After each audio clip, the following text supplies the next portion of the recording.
Hello friends, आपका स्वागत है मेरे चैनल पे। तो जैसे कि आप सभी लोगों को पता लग चुका है कि आपके पीएचडी के एडमिशन स्टार्ट हो गए हैं।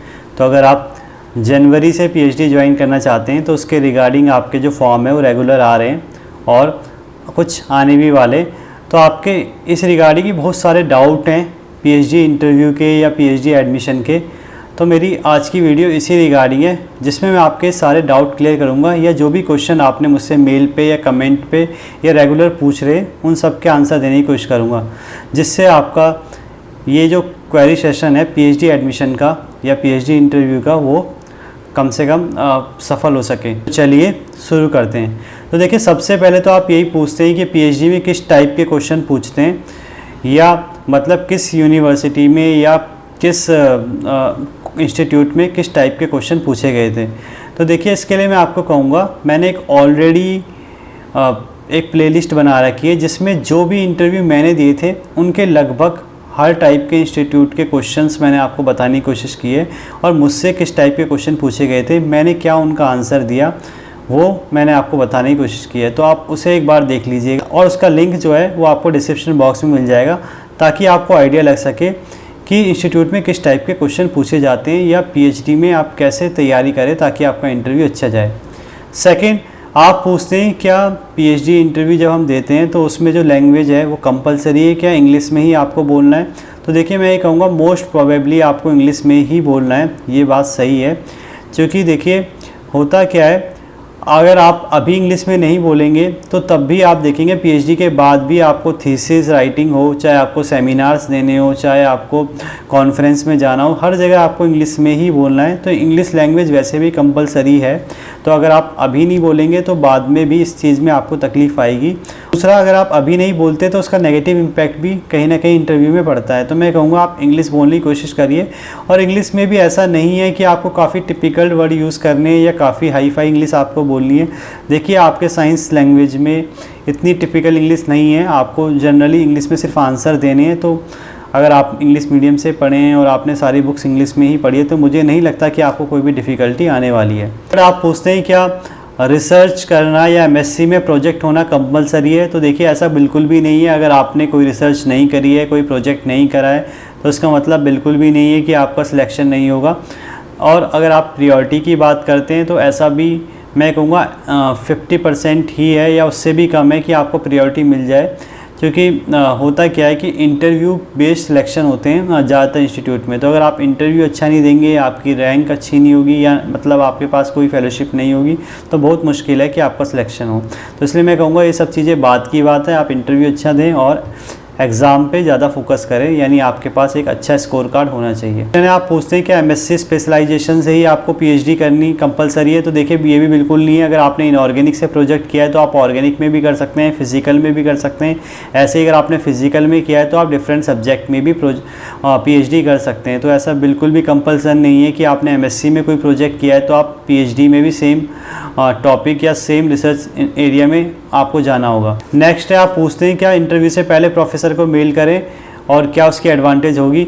तो देखिए, मैं कहूँगा ये 50-50 चांसेस है। ऐसा बिल्कुल भी नहीं है कि आप मेल करेंगे तो आप श्योरली सिलेक्ट हो जाएंगे। देखिए, कई इंस्टीट्यूट में क्या होता है, और ज़्यादातर आईआईटी आईसर में, कि मेल का इतना प्रभाव नहीं पड़ता। इसलिए नहीं पड़ता क्योंकि वहाँ पे जो कॉमन कमेटी होती है वही इंटरव्यू लेती है, और जब वो इंटरव्यू लेती है तो अब वही सिलेक्शन भी करती है। तो सिलेक्शन में क्या होता है, इसमें कोई प्रभाव नहीं पड़ता कि आपने किसको मेल किया है किसको नहीं। अगर हाँ वो टीचर वहाँ पे होगा तो शायद आपको रिकमेंड कर देगा, पर अगर वो सिलेक्शन कमेटी में नहीं है तो बिल्कुल भी ऐसा नहीं होगा कि आपने किसी को मेल किया है तो आपका सिर्फ इस बेसिस में हो जाए कि आपने मेल किया है और आपका इंटरव्यू अच्छा नहीं गया। तो मैं ये कहूँगा आप इंटरव्यू की अच्छे से प्रिपरेशन करते हैं, आपने अच्छे से पढ़ा है तो आपको ज़रूर हो जाएगा। पर हाँ, मेल का बस जो फ़ायदा एक मुझे नज़र आता है वो ये कि अगर आपने पहले से ही किसी से बात कर रखी होगी तो बहुत ज़्यादा चांसेस है कि आफ्टर सिलेक्शन आप उन्हीं के अंडर पीएचडी के लिए जाएंगे। और नेक्स्ट क्वेश्चन है, आप पूछते हैं क्या जीआरएफ वालों को एंट्रेंस देना पड़ता है। तो देखिए, ज़्यादातर केस में, और मैं तो कहूँगा 95% केस में जीआरएफ वालों को एंट्रेंस नहीं देना पड़ता। मतलब जीआरएफ वालों को डायरेक्ट इंटरव्यू से सिलेक्शन होता है। तो अगर आपके पास यानी किसी भी टाइप की फेलोशिप है, चाहे वो गेट की हो, चाहे जीआरएफ की हो, चाहे आपके पास इंस्पायर हो, चाहे आपके पास कोई अदर फेलोशिप हो, तो अगर आपके पास किसी प्रकार की फेलोशिप है तो आपको कोई भी एंट्रेंस नहीं देना पड़ेगा, आपको डायरेक्ट इंटरव्यू बेस से ही पीएचडी में सिलेक्शन हो जाए। नेक्स्ट है, आप पूछते हैं क्या सिर्फ आपके पास गेट है तो क्या आपका सिलेक्शन हो सकता है पीएचडी में सेशन में?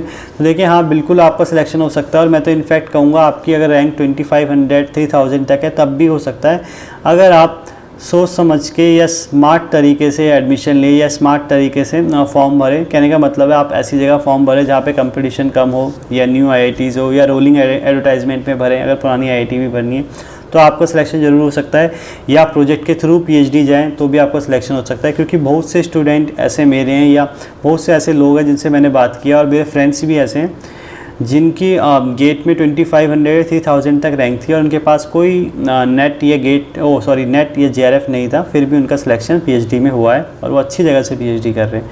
तो मैं कहूँगा अगर आप अच्छे से प्रिपरेशन करते हैं इंटरव्यू की और आप स्मार्ट तरीके से चीज़ों को लेके चलते हैं तो आपका सिलेक्शन ज़रूर होगा और इसी सेशन में आपका एडमिशन हो जाएगा। तो आप पूछते हैं क्या बुक रीडिंग कंपलसरी है पीएचडी इंटरव्यू के लिए? तो मैं कहूँगा देखिए कंपलसरी तो नहीं है, पर अगर हाँ पढ़ लेंगे तो ज़्यादा बेटर रहेगा, क्योंकि आपको 1-2 टॉपिक में ही इंटरव्यू देने होते हैं। तो अगर आप 1-2 टॉपिक अच्छे से बुक से पढ़ेंगे तो मुझे लगता है ज़्यादा क्लियरिटी आपके थॉट्स में आएंगी और कॉन्सेप्ट आपके ज़्यादा अच्छे होंगे एज़ कम्पेरिजन टू आप सिर्फ नोट्स से पढ़ेंगे। तो मैं कहूँगा अभी आप पे काफ़ी टाइम है, और मतलब कम से कम 45 डेज़ आपके पास है, तो कोई सी भी एक अच्छी बुक पकड़ के जो भी आपके टॉपिक से रिलेटेड है उससे आप, मैं कहूँगा, चीज़ें सीख ले तो ज़्यादा बेटर है। रिसर्च प्रपोजल कंपलसरी है, तो देखिए मैं कहूँगा रिसर्च प्रपोजल वहीं कंपलसरी है जहाँ पे लिखा हुआ है, जहाँ पे नहीं लिखा हुआ वहाँ पर रिसर्च प्रपोजल बिल्कुल भी कंपलसरी नहीं है। तो मैं यही कहूँगा अगर आप रिसर्च प्रपोजल नहीं भी ले जाते और आप पे नहीं भी है तो कोई दिक्कत नहीं है इस बात की, और ज़्यादातर इंडिया में रिसर्च प्रपोजल का कोई काम है नहीं स्टार्टिंग में। तो यही है कि अगर आपको प्रपोज़ल बनाना ही है, आपने सोचा है कि एक आपके पास बैकअप के तौर पे होना चाहिए, तो उसके लिए मैं आपको लिंक दे दूँगा डिस्क्रिप्शन बॉक्स में, आप उससे देख के कुछ अपने टाइप का बना लीजिएगा। और या आप चैट जीपीटी की भी हेल्प ले सकते हैं, जिससे कि आप अपने किसी टॉपिक में रिसर्च प्रपोजल तैयार कर सकते हैं ताकि आपके पास एक बैकअप तौर पे हो। बाकी मैं ये कहूँगा ज़्यादातर ध्यान आप इसमें दीजिए कि आपको इंटरव्यू देना कैसे है और आपकी प्रिपरेशन कैसे हो सकती है, ये ज़्यादा मैटर करता है। आप पूछते हैं कि अगर आपका एडमिशन नेट के बेसिस में सिर्फ होता है, कहीं कहीं आईआईटीज़ में जैसे फॉर्म आते हैं और आप नेट के बेसिस में भी आपको इंटरव्यू बुला लिया जाता है और आपका सिलेक्शन होता है, तो आपको कितनी फेलोशिप मिलेगी? तो देखिए ये टोटली डिपेंड करता है इंस्टीट्यूट में। देखिए आईआईटीज़ में तो जनरली जो मुझे लगता है फेलोशिप आपको सेम अमाउंट मिलती है एज जेआरएफ, पर यूनिवर्सिटीज़ में क्या होता है नॉन नेट फेलोशिप जो मिलती है, यानी नेट होता है आपके पास, फिर भी आप अगर विदाउट जेआरएफ या कोई भी विदाउट फेलोशिप पे जाते हैं तो आपको जो फेलोशिप हो 8000 या 16000 तक मिलती है। तो यानी ये प्योरली डिपेंड करता है यूनिवर्सिटीज़ में, इंस्टीट्यूट में। मतलब मैं ये नहीं कह सकता आपको कि यहाँ पे इतनी मिलती है वहाँ पे इतनी मिलती है। अगर आप उनके ब्राउचर में जाएंगे या उनके स्टूडेंट से पूछेंगे तो ज़्यादा आपको बेटर पता चलेगा। यही सब आपके डाउट थे या क्वेश्चन थे जो आप मुझसे बार बार पूछ रहे थे, तो मैंने इन सब का आंसर दे दिया है। बाकी अभी भी कुछ भी आपको अगर पूछना हो या कोई भी डाउट आपके मन में हो तो आप कमेंट बॉक्स में कमेंट कर सकते हैं या मुझे मेल कर सकते हैं। और आगे ऐसे ही मुझसे जुड़े रहने के लिए चैनल सब्सक्राइब करें, वीडियो को लाइक करें और शेयर करें। Thank you.